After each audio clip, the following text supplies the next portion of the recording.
Bonjour et bienvenue dans ma cuisine pour cette nouvelle préparation de plat. Aujourd'hui, on va faire un plat assez simple avec du mulet accompagné de riz et de quelques bananes plantains frits. Alors, pour le mulet, classiquement, vous allez demander à votre poissonnier de vous les caler et ensuite, vous allez le repartir avec.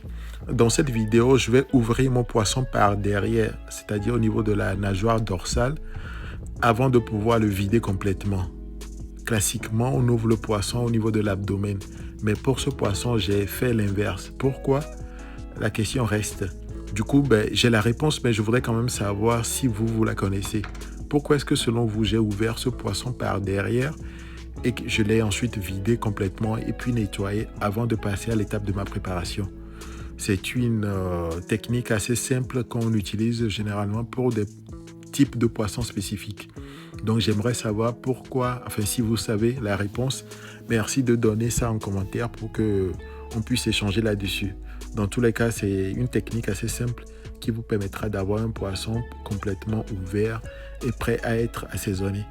Et donc pour l'assaisonnement, je vais utiliser de l'huile, je rajoute un peu de sel, quelques épices en poudre, du poivre, du paprika et mon bouillon. Donc c'est ce que je vais utiliser comme base d'épices pour assaisonner le poisson.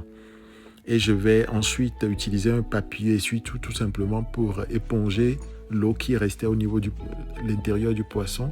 Comme ça, j'ai un poisson totalement sec qui va pouvoir absorber facilement l'assaisonnement que je vais ajouter.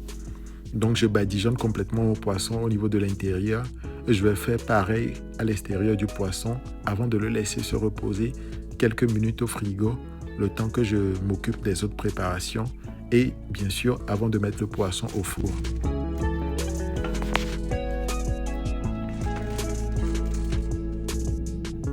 Et donc pendant que le poisson est soit au frais en attendant d'aller à la cuisson au four ou au air fryer, je m'occupe donc du riz.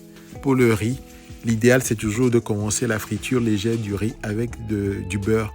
Ça permet à votre riz d'avoir un peu plus de goût. Et forcément, lorsque vous doserez la bonne quantité d'eau, je vous l'avais déjà partagé dans une précédente vidéo, pour 1 de riz, il faudra 1,5 d'eau.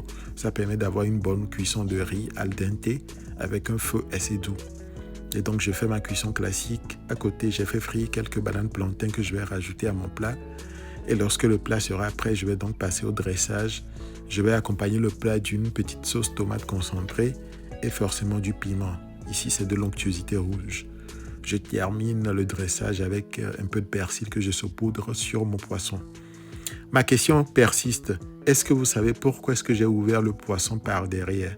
Celui qui donnera la bonne réponse aura forcément une récompense de ma part.